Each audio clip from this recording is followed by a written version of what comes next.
My friends, I made a huge mistake in my last video, which I am going to rectify in this one. There's over 300 weapons in the game, so of course trying to narrow it down to just 10 that you should focus on to bring with you into the DLC was going to be an impossible feat. There are so many factors that you should take into account that of course it was going to leave a lot of people feeling unsatisfied.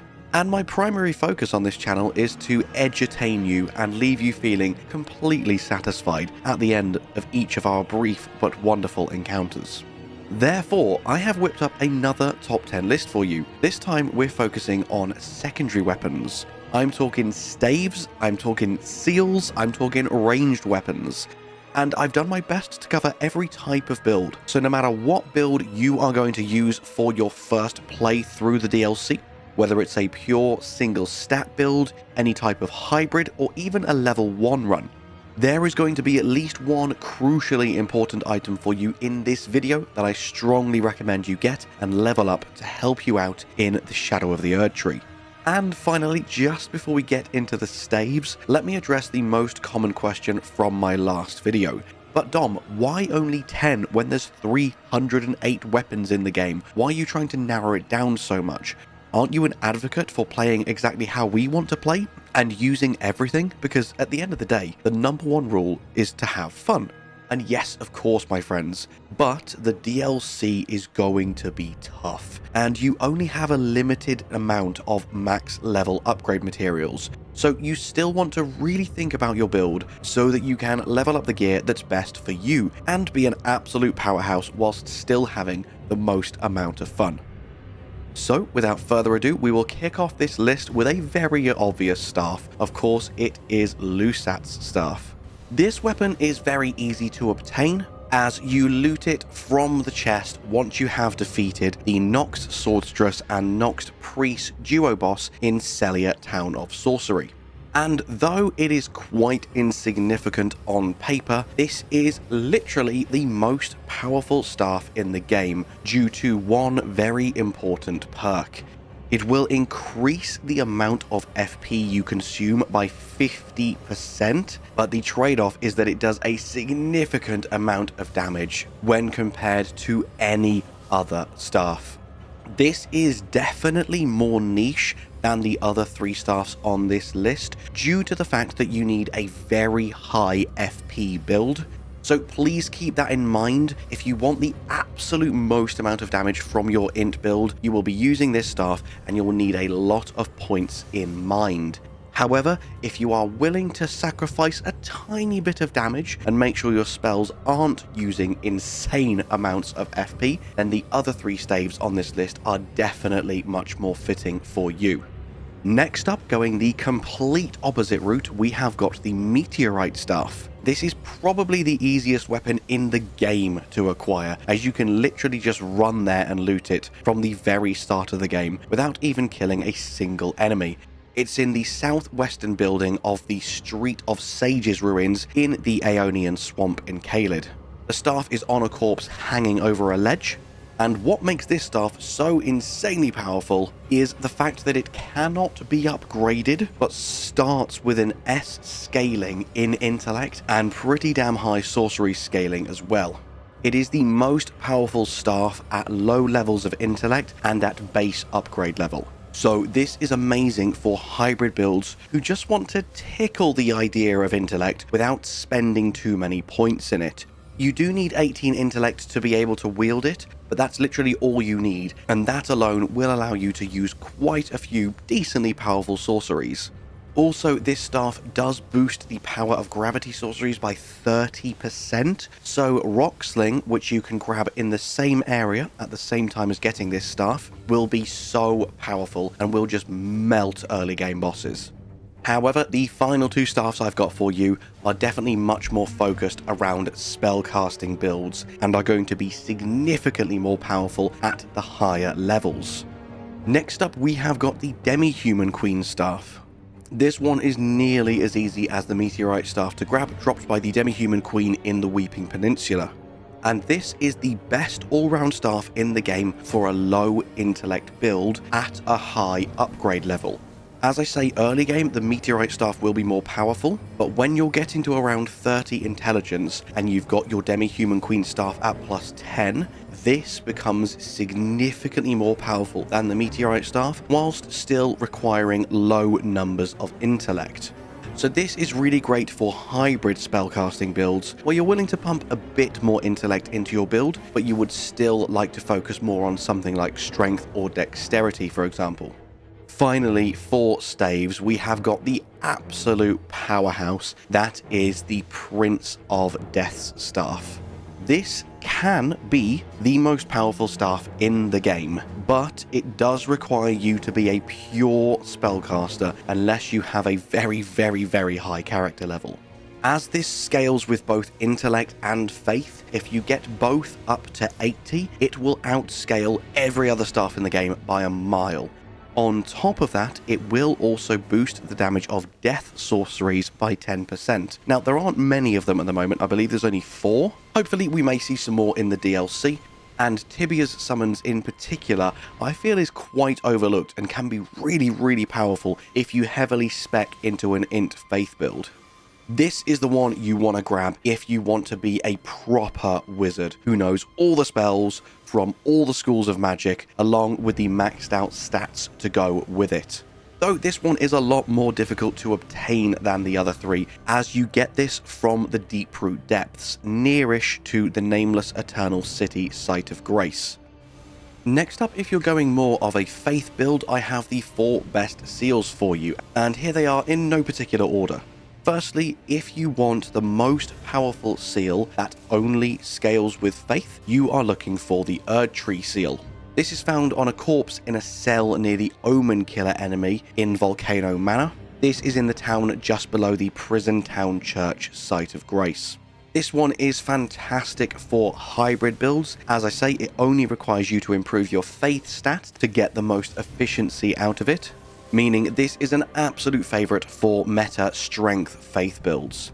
Though, please be aware, it does require 40 faith, so it's definitely not an early game seal. It's not one that you can rush, because you probably won't have the stats to use it once you do get to it. But it's an all-round solid seal that doesn't have any particular boosts, but at high levels of faith, it is very powerful in its own right. Next up, I've bundled 2 seals together because in terms of raw damage output, they are very similar. The 2 most powerful seals in the game, both being within 1% of each other's incantation scaling, are the Golden Order Seal and the Dragon Communion Seal. And at high levels of their respective stats, they perform well above any other seal.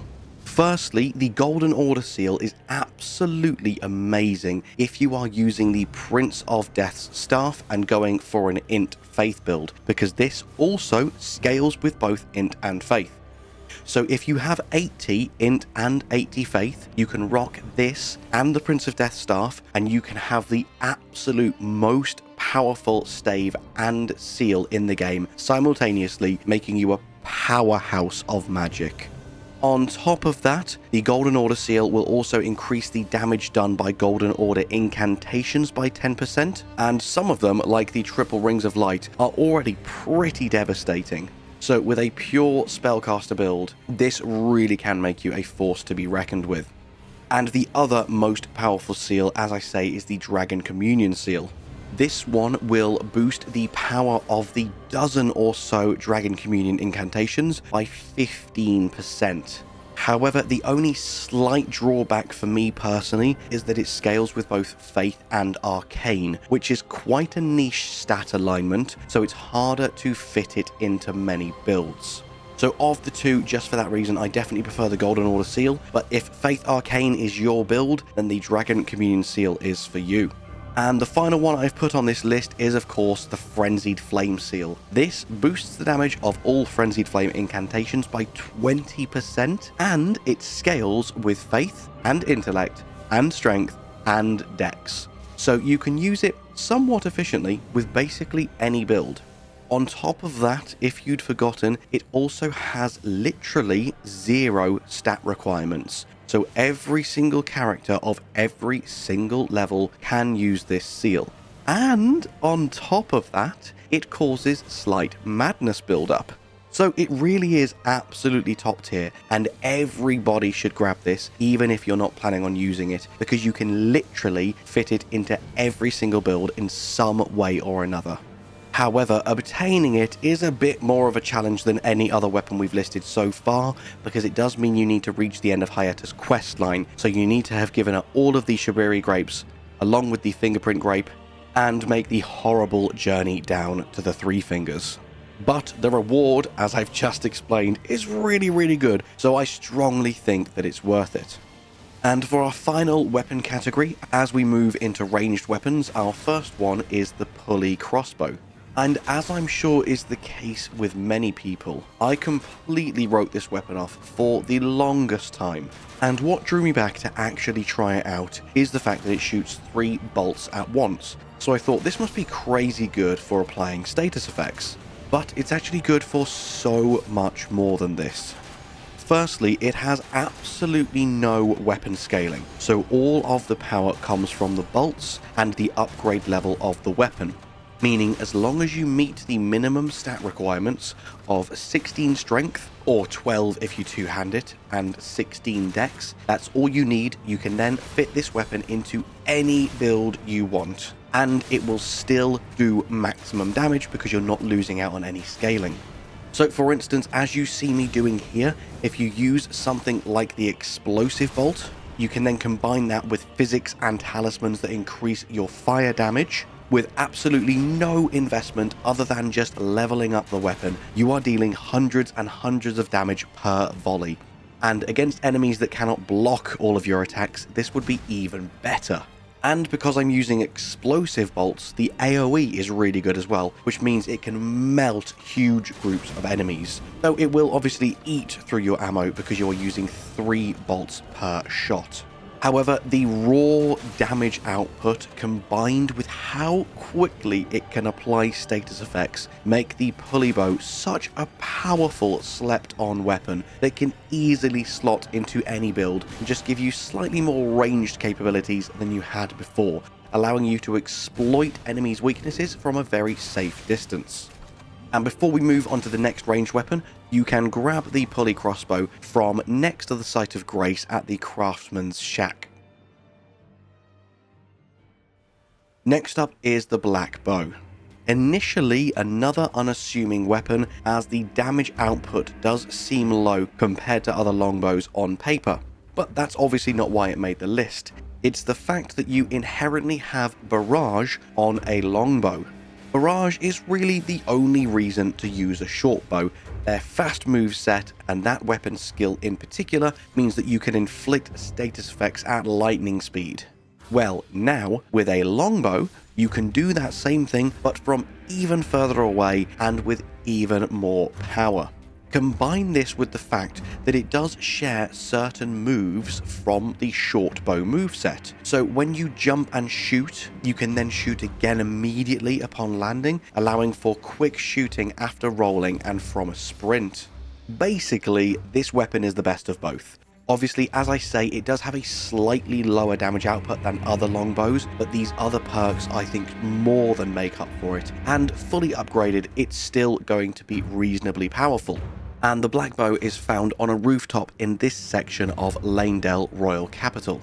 Though that being said, as we know, pretty much all ranged options in Elden Ring so far are still pretty lackluster as opposed to spells or their melee counterparts, so hopefully we'll see some more powerful ranged weapons in the DLC. And before we move into the very last weapon for this video, make sure if you're not already that you are using the multiplayer password Knights as you are playing Elden Ring. All one word, all caps. We are, after all, the Knights of the Round Table, and I would love for more people to join us in jolly cooperation.